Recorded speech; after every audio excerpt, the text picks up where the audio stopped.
पावन ग्राम गांधापार में और श्री ओंकार साहू जी के गृह ग्राम में विराजमान हमारे आदरणीय संत दिनेंद्र साहेब, संत कर्णेंद्र साहेब और दिवेंद्र साहेब और हमारे साथी देव जी और गांव के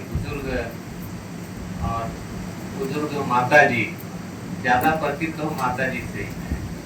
अब माता जी हमसे बहुत प्रेम रखती है और जहाँ कहीं भी हमको खींच लाती है। ये गांधापार हम कहाँ जानते थे, नहीं जानते थे, कभी आए भी नहीं। यही हमारा ननिहाल है। चाहे एक गीता में वो माता जी का गाँव, मामा गाँव कहते हैं, घर नाना गाँव भी कहते हैं।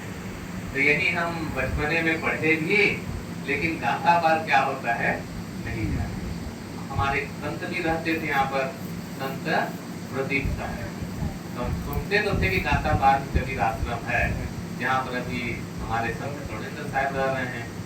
अब देखो 2-3 साल शायद हुआ उनको, प्रदीप साहब को संसार से विदा हो गए। 50 उम्र नहीं रही उनकी, 40-42 रही उनकी मेरे ख्याल से। तो उतने में संसार से विदा हो गए।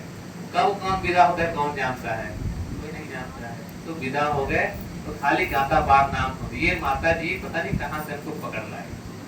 अब वो हम जाने वाले थे दूसरी जगह, गांव में हमारा आज जो हमारी जन्मभूमि जिसको दत्तपुर के पास नवा गांव है, वहाँ भतीजे 2 भतीजे की एक साथ शादी हो रही है। आज उनका क्या करते हैं, बारात आई होगी तो वो टिकावत करते क्या करते हैं, तो वो कार्यक्रम था। तो छोटे भाई ने कहा साहब आपको आना पड़े। हमसे शादी परिवार हम लोग नहीं जाते हैं, वहाँ का आप लोग के नाच गान और सब भारतीय का माहौल दूसरा होता है, उसमें तो हम नहीं जाएंगे। नहीं साहब आना पड़ेगा। हमने कहा यार दूसरे दिन आएंगे आशीर्वाद समारोह में, उसमें जाएंगे। ठीक है, तो कोई बात नहीं। तो शाम तक वहाँ पहुँचने की बात थी, 2 बजे तक तो पहुँचेंगे। तब माता जी ने शायद बता दिया ओंकार जी को, नंबर दे दिए, कहाँ नंबर भी पा जाते हैं।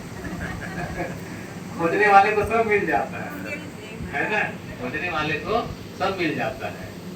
तो नंबर पाए तो ओंकार जी ने फोन किया और शकुन जी ने, दोनों मिल करके शेख भाई साहब को बुलाना है। तो हमने कहा वहाँ जाना है कि नहीं साहब 1 घंटा ले आ जाइए, 10 से 11 का है। तो हम लोग आए 11 बजे, 1 घंटा वैसे लेट हो गया। तो लेट होते होते हम 12 बजे इसी तरह बैठे। तो ये अच्छा है कि माता जी सबको जोड़ करके रखना चाहती। देखो उनके सब बेटियां यहाँ पर आई। कितनी बेटियां आई है? 4 आई है। कितने बाकी है? 3, 7 जने माता जी की बेटी के सब बहनी कहते हैं ना। यहाँ पर गाँव है, गाँव तेलिन शक्ति, 7 लोग कहते हैं कौन सती हो गई, तो तेलिन शक्ति मतलब ऐसे माता जी की 7 बेटियां हैं। और उन बेटियों में कितनी बेटियां हैं? सबके 2 में गिनेंगे हैं? हाँ देखो 2 है आपके, इनके भी तो है आपके, इनके 1, लेकिन 2 लगे 3। हाँ बेटे 2 हैं।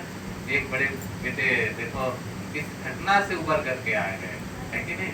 उनका प्रारब्ध बलवान था, उबर जाते हैं। छोटा बेटा वहाँ बैठा है, यहाँ बेटी है। तो सबके देखो 2 हो गए। माता जी के 7 और 1 8, और एक देखो इनकी बड़ी बहू है और छोटी बहू, ये छोटी बहू है, बढ़िया है। अच्छा ये आपकी बहू, हाँ इनकी बहू है। हाँ अपने अपने जोड़ का सब पसंद किए हैं। देखो ये बहन गोल मटोल है, अपनी बहू भी गोल मटोल है। अच्छी बात अपनी पसंद के देना चाहिए। हम लोग भी चुनते साधु, तो हम लोग भी चाहते हमारे जैसे ही रहे।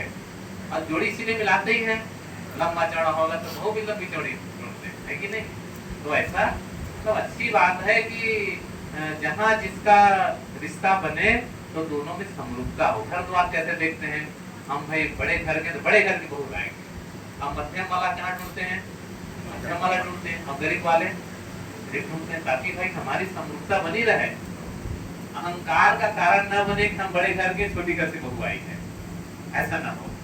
और जो समझदार माता पिता नहीं रहेंगे तो वो बार बार बेटियों को, बहुओं को वो थोड़ा सा दबाव बनाते हैं कि देखो तुम्हारे माँ बाप तो गरीब है, गरीब, 1 एकड़ खेत नहीं है, तो ऐसे उसको बाद में कहते हैं। ये अच्छी बात नहीं है। अरे बहू लाए हैं तो हम अपने घर के लिए लेके आए हैं, बहू आएगी तो हमारे घर को आबाद कर देगी, आबाद करने के लिए बहू लेके आते हैं। लेकिन जो समझदार माता पिता होते हैं और सास ससुर होते हैं तो बहू की हर तरह से रक्षा करते हैं, जैसे बेटियों की रक्षा वैसे बहुओं की भी रक्षा करते। एक संत हमारे हैं राजस्थान के, वो बहुत अच्छी घटना बताते हैं, और वो कहे कि उनके दो बेटे थे, तो दोनों की शादी हो गई थी। तो बड़ी बहू बड़े घर से आई थी, छोटी बहू गरीब परिवार की थी। तो एक बार उनके सास ससुर दोनों तीर्थ में गए, तो तीर्थ में गए तो छोटे बहू के नैहर की तरफ से उन लोगों को लौटना हुआ। तो उनके घर भी समझी से चलो मिलते आए, तो मिलते आए तो घर में मुलाकात हुई, छोटी गरीब बच्ची थी, तो घर के लिए 1 किलो मिठाई खरीद कर उनकी माँ ने दिया कि बेटी को घर में बांटना करके। तो आए और घर में तो 10 किलो मिठाई लेके आए, कहे कि आपके माता पिता ने 10 किलो मिठाई भेजी है। तो बड़ी खुश, लेकिन अंदर सोची कि मेरे माता पिता तो इतने परिस्थिति वाले नहीं जो 10 किलो मिठाई भेज सके, लेकिन अब हमारे सास ससुर ले गए हैं तो गलत क्यों कहेंगे। तो वो जो है बड़ी प्रसन्नता कि हमारे माता पिता ने सबको मिठाई बांटी, गाँव में इतराफ में सब बड़ी खुश थी कि हमारे नैहर से मिठाई आई है। तो सब संपन्न हो, तो रात में अपने माँ को फोन लगाई, अपने माँ को फोन लगाई कि माता जी आपने यहाँ पर 10 किलो मिठाई भेजी हमारे लिए, कहाँ से इतना पैसा मांगे? तो कह बेटी हमने तो 10 किलो नहीं भेजा, 1 किलो मिठाई किसी तरह हम जुगाड़ करके भेजे। अच्छा 1 किलो भेजे, यहाँ 10 किलो कैसे हो गया? वो समझ गई। तो रात में भोजन ने खिला करके अपने सास ससुर के कमरे में गई, प्रणाम करके कहे कि पिताजी एक बात हमको समझ में नहीं आई, हमारे माता पिता ने 1 किलो मिठाई भेजे थे और आपने यहाँ सबके बीच में कहा कि हमारे छोटी बहू के पीहर से 10 किलो मिठाई आई है, ये क्या बात है? तो आपने ऐसा क्यों किया? तो उसके ससुर ने बड़ा सुंदर उत्तर दिया कि देखो बेटी कि यहाँ सबके बीच में अपने बहू के तौहीनी नहीं करना चाहती थी। 1 किलो मिठाई भेजी, मैंने अपने 10 किलो खरीद के उसको खिला दिया ताकि मेरी बहू की इज्जत बनी रहे। ये होता है बड़ा स्वभाव, अपने बहू की रक्षा करना, घर की रक्षा करना, सबकी रक्षा करो। इन बेटियों की रक्षा करोगे ना, यही बेटियां तो आपके वंश को बढ़ाएगी। लोग बेटी को कम मानते हैं, मैं बेटियों को ज्यादा मानता हूँ। बेटियां ही तो स्वर्ग का रास्ता खोलने वाली है, किसी के घर को आबाद करने वाली है और सबकी सेवा करने वाली है। नहीं तो अगर बेटियां ना होंगी तो माँ तो खाना सिखाएंगे, मामी ना होगी तो फिर कौन खिलाएगा, मौसी ना होगी तो पल्ला कौन खिलाएगा। तो माँ है, बहन है, बेटियां हैं, पूरा संसार है। हम जितने यहाँ साधु संत बैठे हुए हैं, माँ ना होती तो हम लोग आते क्या? नहीं आते। माँ है तभी पूरा संसार है। तो वो इन बेटियों की इज्जत कम नहीं आना, उनको भी पढ़ाना लिखाना, वरीयता देना, उनका सम्मान करना, लेकिन गलत रास्ते पर जाए तो उनको जरूर सावधान करना चाहिए। अगर बेटियां सुधर जाएगी तो पूरा समाज सुधर जाएगा। एक लक्ष्मी आती घर में बहू बन करके, अच्छे स्वभाव वाली है और धर्म संस्कार वाली है, सेवा भाव वाली है, पूरे घर को बदल देती है एक भक्ति के प्रताप से। और पुरुष चाहे जितना अच्छा हो वो बदल नहीं सकता है, क्योंकि इन देवियों के हाथ में चाबी है, चाबी। ये सब चाबी ऐसी तुम्हारे को बदल करके रख देती है। कल ही मैं बता रहा था अपने संतों के बीच में 7 भाई थे और उनके माता पिता थे, तो 6 की शादी हो गई। गरीब का घर था, कमाते खाते थे, रोज कमाते था, रोज खाना। तो छोटे की शादी हुई तो संयोग से जो छोटी बहू आई सत्संगी घर घराने की थी। तो शादी होकर के आई तो उनकी सासू माँ ने कहा, बहू ये तुम्हारा चूल्हा, ये तुम्हारा चूल्हा। वो तो बड़ी हो गई कि आज पहली बार आई हूँ और सासू माँ ने कहा कि बेटी तुम्हारा चूल्हा अलग चूल्हा है। माता जी ऐसा के हमारे घर की परंपरा है कि जब भी शादी होती है तो मैं सबका चूल्हा अलग अलग दे देती हूँ। 4 साल बीतता है तो लोग कहते हैं, बहू कहती कि माता जी हमारा चूल्हा अलग कर दो। तो चूल्हा अलग मांगती थी, मैं पहले चूल्हा दे देती हूँ ताकि मांगना न पड़े और पहले से प्रेम भाव बना रहे। तो तुम आई हो, मैं तुम्हारा भी चूल्हा अलग कर देती हूँ। तो क्या कर बेचारी नहीं आई थी तो चूल्हा उन्होंने ले लिया, लेकिन उसको अंदर अंदर कि ठीक नहीं है, ठीक नहीं है। सब लोग एक साथ खाते पीते रहते कितना अच्छा होता। तो चूल्हा तो रख लिया और सुबह सब लोग अपने अपने बनाए खाए और काम पर जाने लगे। तो छोटी बहू ने सबको प्रणाम करके निवेदन किया अपने जेठों को, अपने ससुर को, कि आप लोग भले अलग खाइए कीजिए, लेकिन शाम को काम धंधा से लौट करके आना तो कोई ना कोई चीज लेकर के जरूर आना, खाली हाथ कोई मत आना। छोटा हो बड़ा हो जो समझ में आए वो चीज कोई ना कोई लेकर के आना। समझ रहे बेटिया? हाँ समझना है। देखो सो रही कि मोबाइल देख रही है, जगाओ। हाँ तो नहीं, थोड़ा समय ज्यादा नहीं, इधर सुनना इधर। तो कुछ न कुछ सामान लेकर के आना। तब छोटी बहू की बात कैसे न माने, तो कमा करके कोई 1 रुपया का, कोई सेवन्नी का, ठंडी का, कोई चॉकलेट लिया, कुछ लिया तो ला करके बहू के हाथ में देते थे। तो बहू सबको वो बांटती थी, जितने बच्चे थे बड़े थे सबको देती थी। तो ऐसे रोज का नियम बन गया कि कमाने जाओ लेकिन कोई ना कोई चीज लेकर के जरूर आओ। एक दिन की बात है, तो उनके ससुर को आने में देर हो गई और वो भूल गए कि कुछ लेके जाना है। नजदीक आए तो अरे ख्याल हुआ, उन्होंने कहा कि कुछ लेकर के आना और हम भूल गए, क्या करें। तो रास्ता चलते उसको एक सांप मिल गया, मरा हुआ सांप मिल गया। तो डंडा लिया, तो डंडा में से उठाया और उठा करके घर ले आया। घर ला करके कहा बहू आज मैं भूल गया कुछ लाने की, कुछ नहीं ला पाई, यही एक सांप मरा पड़ा था तो यही ले आया हूँ, इसको कहाँ रखूं ऐसा बहू से पूछा। तो बहू ने कहा कि बाबूजी छानी टांग दे। कहाँ टांग दे? टांग दे, कुछ छानी में टांग दिए। अब दूसरे दिन फिर अपना बनाए खाए अपना अलग अलग, अब सब लोग काम पर चले गए। अब बहू के घर में संयोग से यही पूर्णिमा का दिन था, माघी पूर्णिमा का दिन था। तो वहाँ के क्षेत्र की जो रानी है गंगा स्नान के लिए गई, फौज पकड़ सब साथ में गया। तो गंगा स्नान की तो सब अपना गहना गुथर एक जगह रख दिया, सैनिक का पहरा लग गया और वो गंगा स्नान पूजन में गई। एक चीज उधर से उड़ते उड़ते उड़ा हो तो देखा कोई नौलखा हार उसका चमक रहा था। वो तो सोचा कोई खाने की चीज है, तो बस वो उड़ा, झपट से आया और वो हार लेकर के उड़ गए। कोई जाने नहीं पाए। अब सिपाही तो दूर दूर अपने हैं, वो जान नहीं पाए कि कौन लेके क्या हो गया। और वो हार लेके उड़ा। जब देखा खाने के तो सोना चांदी क्या खाए बेचारा, खाने चीज तो है नहीं। हम लोग को सोना मिल जाए क्या खाएंगे, क्या नहीं खा सकते हैं। वस्तु खाएंगे कौन सी, रोटी सब्जी दाल भात खाने की वो खाएंगे, सोना चांदी कोई नहीं खाता है। तो खाने की चीज थी ना, बड़ा निराश हुआ। अब उड़ रहा था, इतने में देखा छानी में देखो खाने का सामान है। झट से उतरा तो मुंह में दबाया था पंजा में, उसको छोड़ दिया और उसकी जगह में सांप को लेकर के उड़ गया तो उसके आंचल में गिरा। तो बहू ने देखा तो उसको कपड़े में बांध करके रख ली।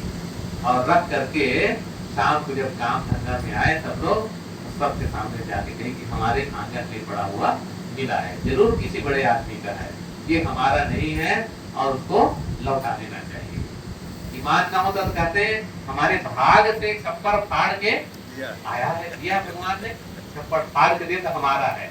अब इसको बेच बाज करके हम लोग धनी मानी हो जाएंगे और सुख से जिएंगे, ऐसा होता है। लेकिन बहू ने कहा ये किसी के बड़े घर का है, इसको पता लगाइए पिताजी, और जिसका उसको लौटाना चाहिए।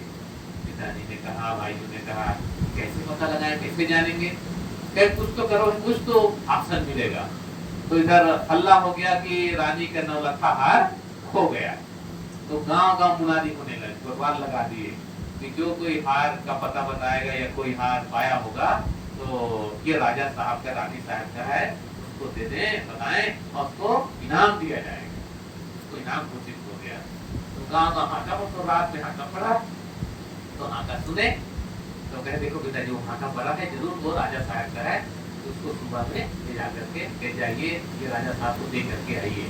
तो छह भाई और वो उनके पिता ये सब मिल करके लौटाने के लिए गए कि राजा साहब ये हार आपका है। तो कहे कहाँ से पाए, कहाँ से पाए, किसने दिया? तो कहे कि बहू ने दिया है, वही जानती, सब हम लोग नहीं जानते कहाँ से है और क्या हुआ। तो कहीं नाम आप लोग को नहीं मिलेगा, उसी बहू को बुलाओ, उसी को दूंगा इनाम, क्योंकि उन्होंने दिया है। तो सैनिक भेज करके उनको बुलवा के लेके आए। बुलाए तो छोटी बहू ने उसको प्रणाम किया। राजा साहब तो कहे बेटी कैसे पाए, बताए सब समाचार। तो राजा बड़ा प्रभावित हुआ कि देखो इतनी गरीबी है, रोज कमाने खाने वाले, लेकिन इनके मन में इतना ईमान है, और वस्तु को वापस करने के लिए अपने घर वाले को भेजा। कहे बेटी जो तू इनाम मांगना चाहे मांग, इस हार से भी ज्यादा कीमत की मांगेगी तो मैं दूंगा। तो कहे नहीं राजा साहब, आप मेरे पिता तुल्य हैं और मुझको कुछ नहीं कहे, नहीं तुमको देना पड़ेगा। तो कहे मेरे दरवाजे पर 3 दिन का सत्संग करा दीजिए। क्या मांगा उन्होंने? 3 दिन का सत्संग करा दिया। राजा साहब बड़ा खुश हुए कि देखो कोई दूसरा होता तो क्या मांगता, कोई जमीन जायदाद मांगता, कोई कुछ मांगता, कोई कुछ मांगता, लेकिन उसने कुछ नहीं मांगा। कहे मेरे दरवाजे पर 3 दिन का सत्संग करा दीजिए। राजा साहब ने कहा बिल्कुल होगा, और पूरा इतराब में वो हो गया, प्रचार हो गया कि अमुक जगह संतों का सत्संग होगा 3 दिन का। अब खूब सत्संग हुआ, 3 दिन का मेला भंडारा। अब नाम उसका नाम हो गया कि उसके घर में साधु संत आए। तो फिर मेला भंडारा खत्म हुआ और सब विदा हो गए। सबको दान दक्षिणा, जूता छाता कमरा रुपया पैसा सोना सिक्का सब बांटे। राजा साहब स्वयं थे, तो साधु संतों जो भी आए सबको दान दक्षिणा भरपूर दिए। जब सब विदा हो गए तो बहू ने देखा एक आदमी बूढ़ा बूढ़ा और लकड़ी लाठी देखते देखते दुर्बल, एकदम जैसे गरीब जैसा, उसके घर से निकल करके जा रहा है। तो बहू ने देखा कभी मैंने इसको देखा नहीं, मेरे घर में कभी मुझसे कैसे निकल के जा रहे हैं। तो गई और उनको प्रणाम की, दादाजी आप कौन हैं और कहाँ से कैसे जा रहे हैं, कौन है? उन्होंने कहा कि बेटी मेरा नाम दरिद्रता, मैं दरिद्र हूँ, अब तुम्हारे घर में मैं वर्षों से रह रहा हूँ, इसीलिए तुम्हारे घर में बरकत नहीं होती है, दरिद्र के दरिद्र बने रहते हो, क्योंकि इस घर में कभी संत नहीं आए, इस घर में कभी सत्संग नहीं हुआ। आज सत्संग हो गया, संत तुम्हारे घर में चरण बढ़ गए, उनकी धूल गिर गई, तब वहां पर मेरा रहना नहीं होगा, अब मैं यहाँ से जा रहा हूँ। तो उन्होंने प्रणाम किया, वो चले गए। फिर थोड़ी देर में देखिए एक एकदम देवपुर जैसा सजा संवरा एक आदमी घर से चलाया रहा है, और उनके घर घुसने को तैयार। तो बहू ने जाकर के प्रणाम किया कि देव आप कौन हैं और कहाँ जाना चाहते हैं? कहे कि बेटी मेरा नाम ऐश्वर्य है और सत्य है, और मैं तुम्हारे घर में आना चाहता था, लेकिन जब तक दरिद्र यहाँ निवास करता था तब तक मेरा आना संभव नहीं था। अब वो दरिद्रता चली गई है तो मैं निवास करने के तुम्हारे घर में आ रहा हूँ। तो बहुत उसका स्वागत किया, हम चले गए। उस दिन से धीरे धीरे उस घर की बरकत होने लगी, धीरे धीरे कमाने खाने में बचने लगा, और फिर धीरे धीरे उनका घर द्वार मकान सब धीरे धीरे सब ठीक होने लगा। देखो एक भक्ति के प्रताप से एक बहू आई तो सबको जोड़ करके उन्होंने एक कर दिया। देखो एक माता जी है, सब बेटियों को जोड़ करके रखती है, बेटियों के साथ समाज को भी जोड़ना पड़ता है, नहीं तो आउट हो जाएंगे, तो सबको जोड़ना पड़ता है। अब नाती है, नातिनी में है कि नहीं, पोता लाल पता है क्या, इधर इधर क्या कहते, बेटी नाती बेटा नाती कहते हैं। यूपी में ऐसा नहीं है, नाती कहेंगे मतलब लड़की का लड़का, अब पोता कहेंगे तो लड़के का लड़का, ऐसे पता चल जाता है। यहाँ बताना पड़ता है नाती है शायद, कौन नाती है, सर बेटी नाती है कि नहीं, वहाँ बताना नहीं पड़ता, पोता है, पोता कहेंगे सब अपने आप जान जाए बेटे का बेटा है। तो जितने नाती